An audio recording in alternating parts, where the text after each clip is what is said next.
Shalom, saudaraku. Puji Tuhan. Tuhan Yesus baik.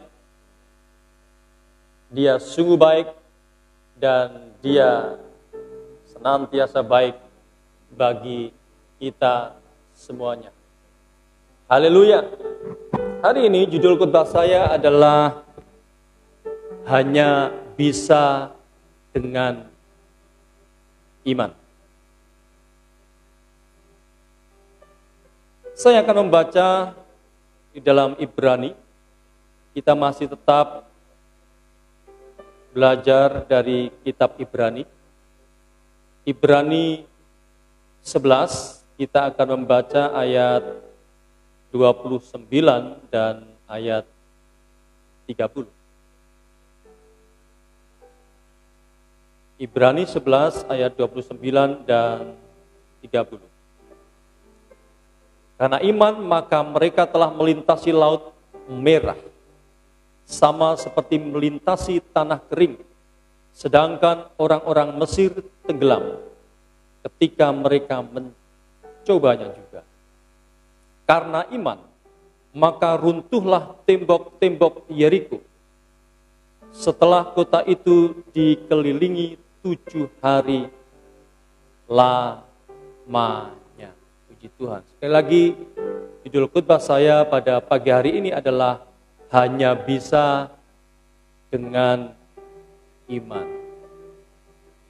Kenapa saya mengatakan hanya bisa dengan iman? Saudaraku,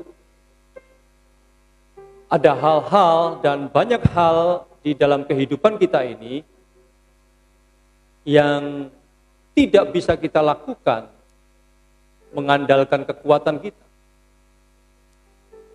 Banyak hal dari kehidupan ini yang tidak bisa kita kerjakan dengan mengandalkan otak kita, pikiran kita, kesanggupan kita, kemampuan kita.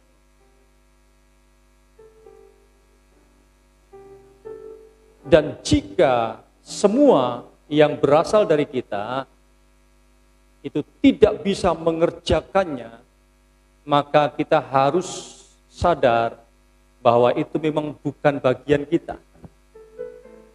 Itu adalah bagian Tuhan. Dan kita bisa mengerjakannya dengan iman kita. Hanya bisa kita kerjakan dengan iman kita, saudara.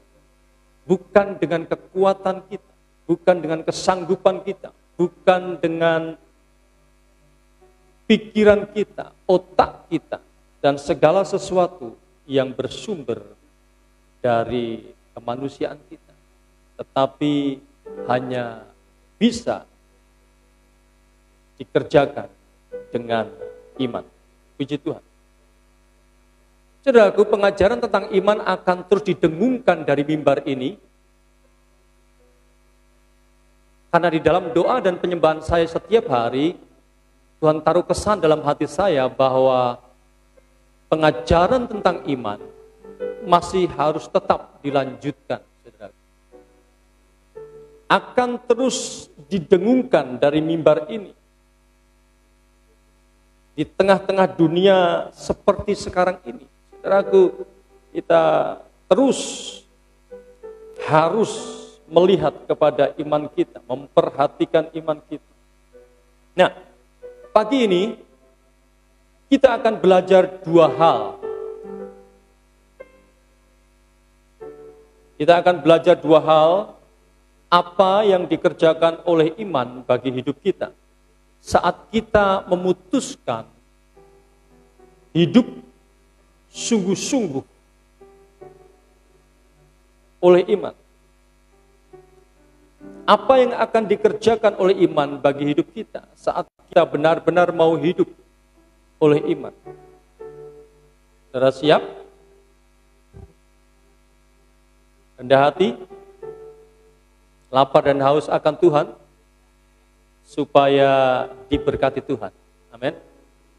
Karena firman Tuhan hanya akan mendarat kepada hati yang rendah dan jiwa yang senantiasa lapar dan haus akan kebenaran Tuhan. Kebenaran pertama yang akan kita pelajari pagi ini adalah iman menghadirkan mujizat bagi hidup kita. Ini yang saya katakan bahwa mujizat tidak bisa dikerjakan dengan kekuatan kita, saudaraku. Mujizat tidak bisa dikerjakan dengan pikiran kita. Mujizat tidak bisa dikerjakan dengan kemampuan kita. Mujizat tidak bisa dikerjakan dengan segala sesuatu yang bersumber dari kita. Hanya bisa dengan iman, katakan amin. Ayat 29, Ibrani 11 ayat 29. Karena iman, maka mereka ini adalah Musa dan seluruh bangsa Israel. Karena iman, maka mereka telah melintasi Laut Merah sama seperti melintasi tanah kering. Sedangkan orang-orang Mesir tenggelam ketika mereka mencobanya juga. Saudaraku, ayat 29 ini adalah peristiwa saat Musa dan seluruh bangsa Israel menghadapi jalan buntu pasca mereka keluar dari Mesir. Mereka menghadapi jalan buntu, mau terus maju tenggelam di Laut Merah, mau mundur, ada Fir'aun dan segala pasukan berkuda dengan senjatanya yang lengkap yang siap menghabisi mereka. Jadi Musa dan bangsa Israel sedang menghadapi jalan buntu. Maju kena, mundur kena. Nah, perhatikan. Ketika semua jalan tertutup, ketika semua jalan menjadi buntu, Musa tidak putus asa, saudaraku. Ketika semua jalan tertutup, ketika semua jalan menjadi buntu, Musa tidak putus asa. Musa tidak menyerah. Musa tidak menjadi ngelokro. Musa tidak menjadi loyo, saudaraku. Dengan imannya, Musa berseru kepada Tuhan dan percaya bahwa Tuhan yang telah membawa mereka keluar dari Mesir, bahwa Tuhan yang telah memberikan janji itu pasti akan datang menolong mereka. Perhatikan ini baik-baik. Ketika Musa dan seluruh bangsa Israel menghadapi jalan buntu, mereka tidak putus asa. Musa tidak putus asa. Musa tidak ngelokro. Musa tidak loyo. Tetapi Musa berseru kepada Tuhan dan percaya bahwa Tuhan yang memberikan janji itu, Dia akan datang dan memberi pertolongan. Dengan imannya Musa melakukan perintah Tuhan dan mengacungkan tongkatnya ke atas Laut Merah, dan apa yang terjadi? Mujizat terjadi, laut terbelah.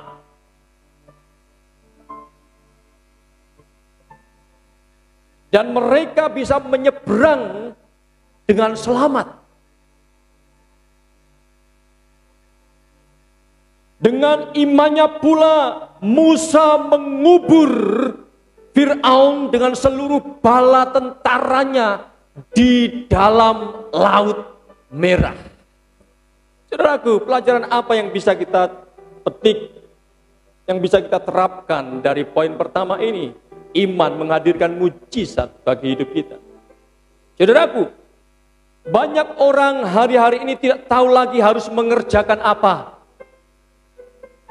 Mereka melihat sepertinya semuanya jalan buntu, jalan tertutup. Mereka sudah mulai membuang waktunya dengan menggerutu, mengeluh. Ketika melihat sepertinya semua jalan tertutup, sepertinya semuanya jalan buntu. Banyak yang sudah pasrah pada nasib. Hidup syukur, tidak pun apa yang bisa aku lakukan.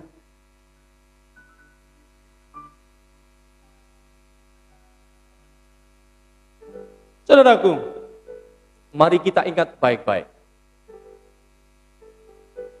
Sebagai orang percaya, saudara dan saya punya Tuhan yang hidup.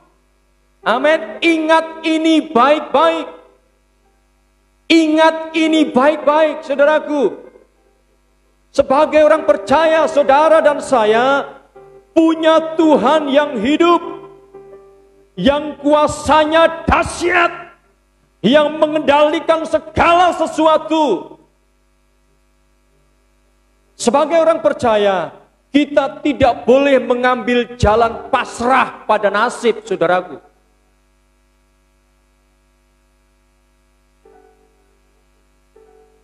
Janganlah keputusan kita membuat Tuhan dipermalukan dan nama Tuhan dicemooh oleh orang, saudara-saudara.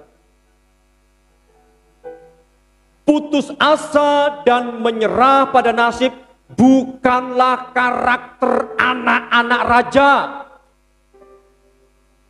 Putus asa dan menyerah bukanlah karakter hidup orang percaya.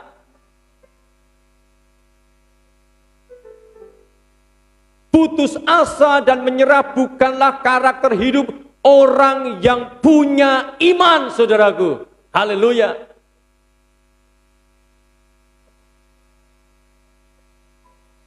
Mari buat tantangan untuk imanmu.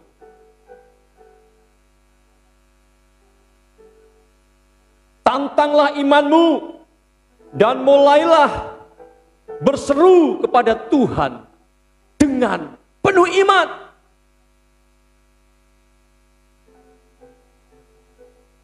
Challenge your faith. Tantanglah imanmu. Supaya imanmu itu berkobar, tidak loyo, tidak ngelokro. Buat tantang imanmu. Dan mulailah berseru kepada Tuhan dengan penuh iman.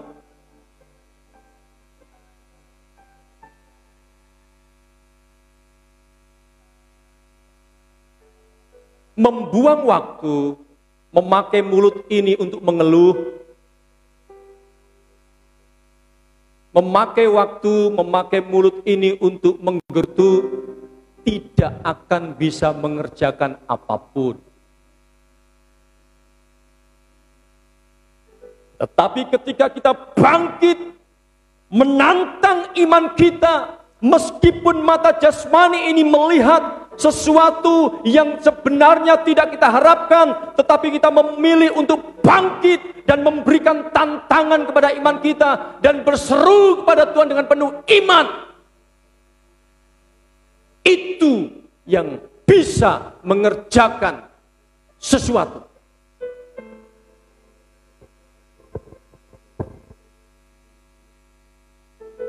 Menggerutu, mengeluh tidak akan membuat sesuatu menjadi lebih baik. Tapi ketika kita bangkit dengan iman, berseru kepada Tuhan, itu yang bisa membuat keadaan menjadi lebih baik, menjadi baik, saudaraku. Seperti Musa berseru dengan penuh iman ketika menghadapi jalan buntu dan mujizat terjadi, kita pun pasti mengalami mujizat yang sama. Amin, saudaraku. Pertolongan Tuhan pasti datang. Haleluya. Jalan pasti terbuka lebar. Dan peluang besar itu pasti datang.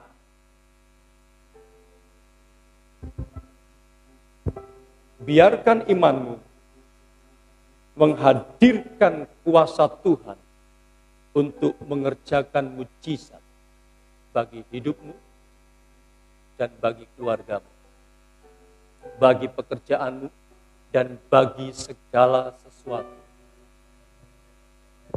Seluruh aspek kehidupan.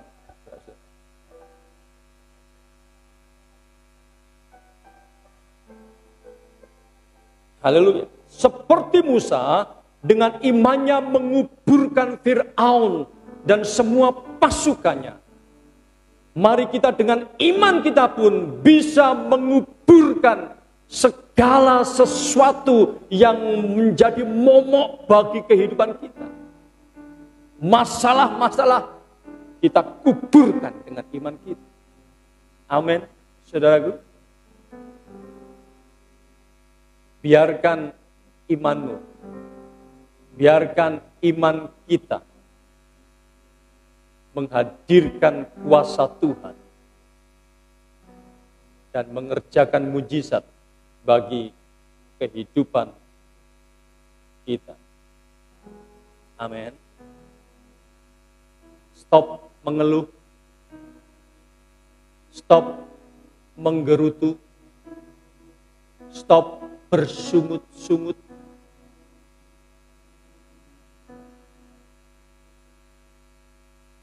Jangan pasrah pada nasib, karena itu bukan karakter orang percaya, orang yang punya iman, orang yang punya Tuhan yang hidup.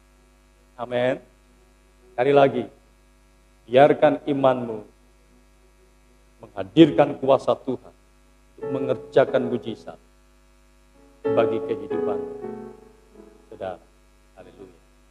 Yang kedua, kebenaran kedua pagi ini. Iman menghadirkan kuasa Tuhan untuk menghancurkan musuh.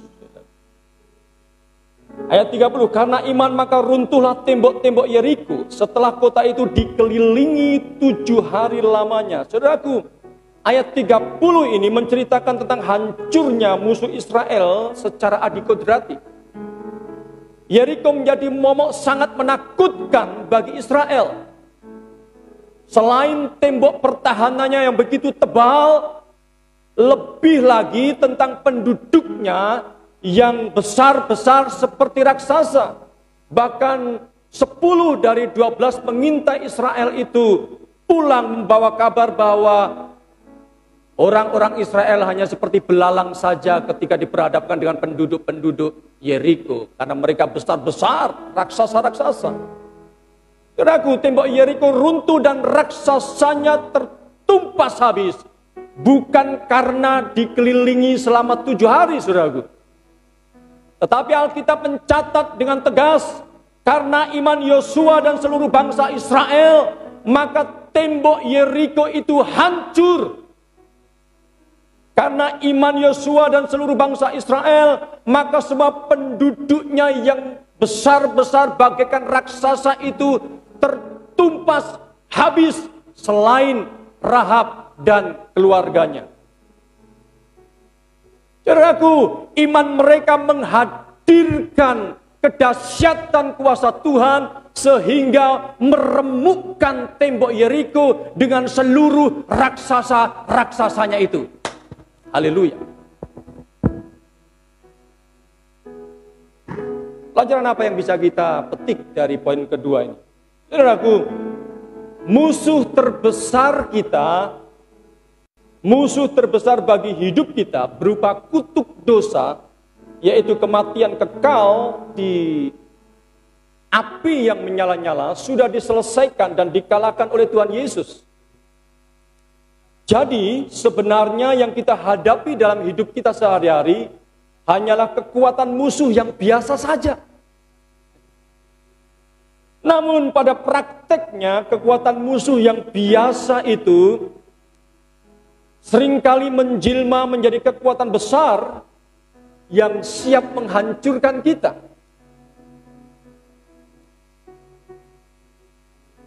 Ketakutan dan kekhawatiran hari-hari ini menjelma menjadi musuh dengan kekuatan besar yang menguasai hidup banyak orang, termasuk anak-anak Tuhan. Ketakutan dan kekhawatiran hari-hari ini menjelma menjadi musuh dengan kekuatan yang besar yang menguasai hidup banyak orang, termasuk di dalamnya anak-anak Tuhan. Tahukah saudara, sesungguhnya ketakutan dan kekhawatiran itu kita sendiri yang menciptakan. Ketakutan dan kekhawatiran merupakan hasil dari disfungsi iman dalam hidup kita. Saudaraku, dengar ini baik-baik. Ketakutan dan kekhawatiran merupakan hasil dari disfungsi iman dalam hidup kita. Ketika iman kita tidak berfungsi secara normal, ketika iman kita tidak berfungsi secara maksimal, maka di sana akan lahir yang namanya ketakutan dan kekhawatiran yang kian hari kian membesar.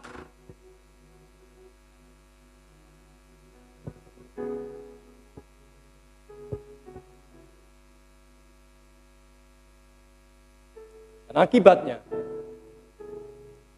ketika ketakutan dan kekhawatiran itu kian hari kian besar, akibatnya hidup kita didikte dan dijajah oleh ketakutan dan kekhawatiran.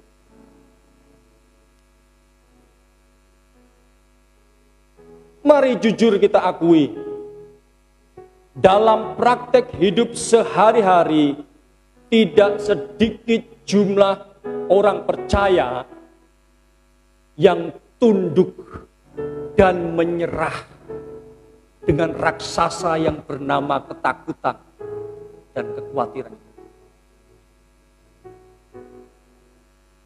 Mari jujur kita akui, dalam praktek hidup sehari-hari tidak sedikit jumlah orang percaya, jumlah orang yang berani berkata aku anak raja, jumlah orang yang selalu menyanyikan aku punya Tuhan yang besar, tetapi pada praktek kehidupan sehari-hari mereka tunduk dan menyerah dengan raksasa yang bernama ketakutan dan kekhawatiran itu.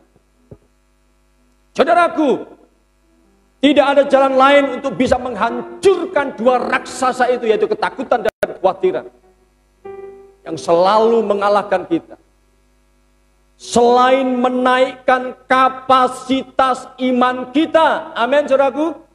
Kita harus mengambil keputusan, kita mau menaikkan kapasitas iman kita supaya kita bisa menghancurkan dua raksasa itu yang bernama ketakutan dan kekhawatiran itu.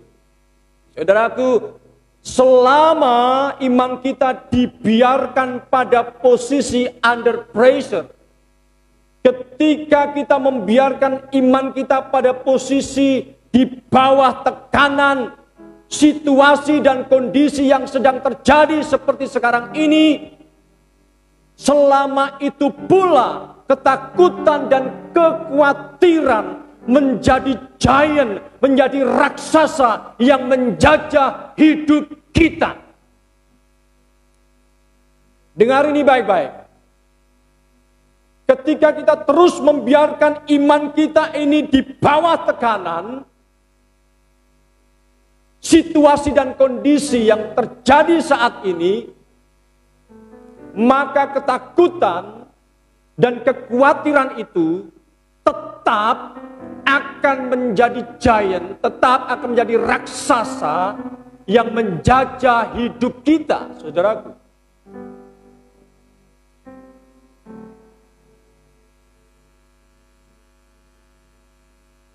Padahal perlu saudara ketahui bahwa ketakutan dan kekhawatiran itu ada pada area manusia lahiriah kita. Area manusia lahiriah kita adalah area yang sangat terbatas. Manusia lahiriah kita itu terbatas, rapuh, dan tidak bisa berhubungan dengan Tuhan. Sedangkan iman ada pada area manusia batiniah kita. Iman berada pada area manusia roh kita yang tidak terbatas, yang kuat, dan bisa berhubungan dengan Tuhan.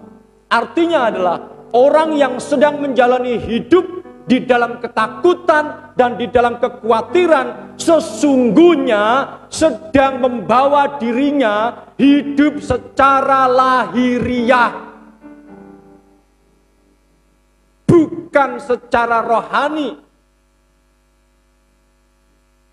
Jika demikian, jika kita terus membawa hidup kita secara lahiriah, kita hidup secara lahiriah, bukan secara rohani, itu sebabnya kita selalu kalah dengan intimidasi, ketakutan, dan kekhawatiran.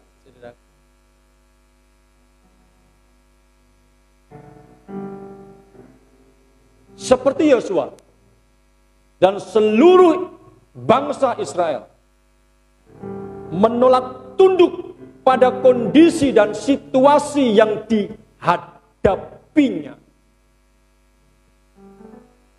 namun memilih untuk berjalan dengan imannya dan sanggup menghancurkan tembok Yeriko yang menjadi musuh yang sangat mengerikan itu. Mari ambil langkah menentukan hari ini, haleluya. Aktifkan imanmu, naikkan kapasitas imanmu, dan hancurkan raksasa dalam hidupmu yang bernama ketakutan dan kekhawatiran itu. Haleluya.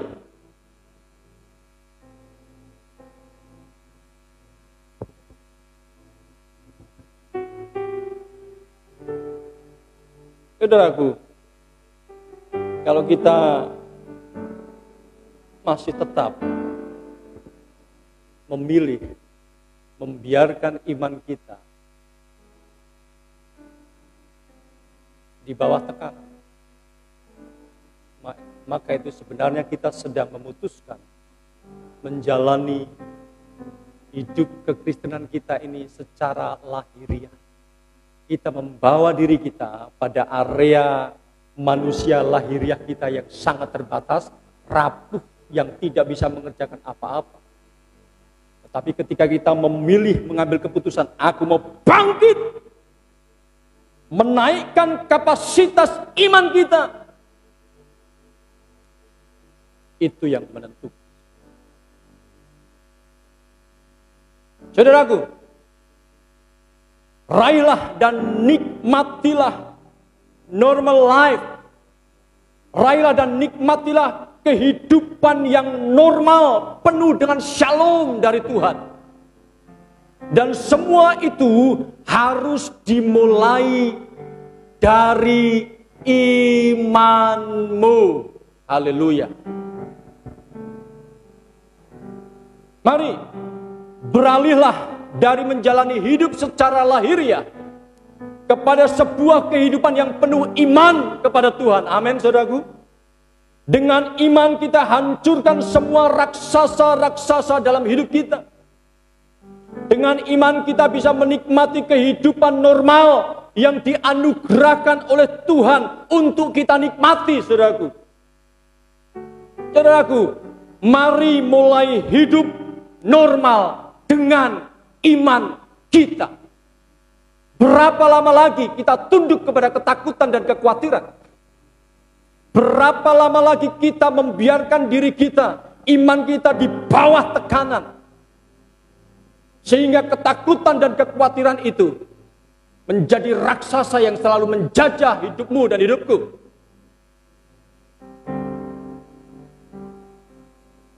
Dengan iman, hari ini kita katakan stop. Aku tidak mau hidup lagi di bawah tekanan. Aku tidak mau membawa hidupku lagi kepada area manusia lahiriahku. Tetapi mulai hari ini aku memutuskan akan membawa hidupku, hidup kekristenanku ini beralih dari area manusia lahiriah kepada area manusia batiniah, yaitu roh kita, yaitu iman kita. Amin.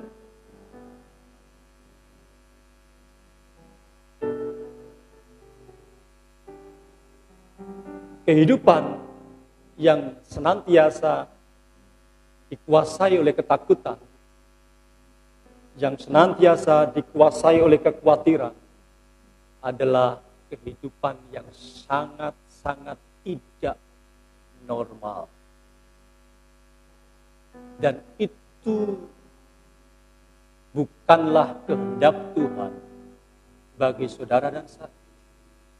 Tuhan mati di kayu salib supaya kita dimerdekakan dari segala intimidasi. Apapun itu, supaya kita dimerdekakan.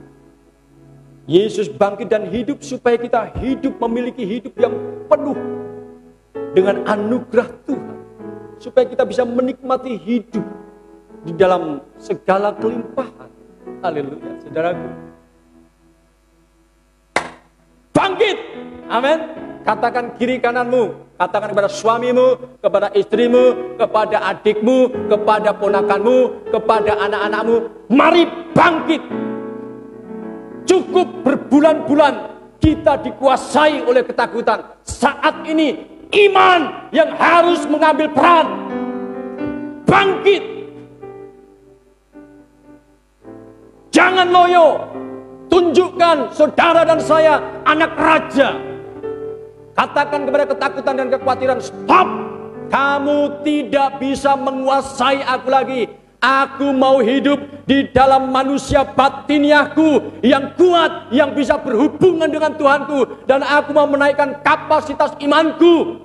Dan aku mau berkemenangan. Dengan iman, aku mau menghadirkan kuasa Tuhan yang memberi kekuatan, yang bisa menghancurkan semua musuh-musuh, semua raksasa-raksasa dalam hidup ini. Dan biarlah yang menjadi raksasa adalah imanku. Haleluya. Bukan ketakutan, bukan kekhawatiran yang menjadi raksasa, yang menguasai hidup kita, tetapi biarlah iman kita yang menjadi raksasa di dalam kehidupan kita. Haleluya. Mengalahkan semua musuh-musuh.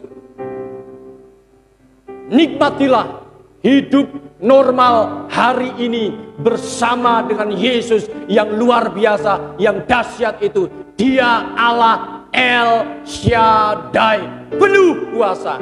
Amin. Tuhan Yesus memberkati. Haleluya. Oh,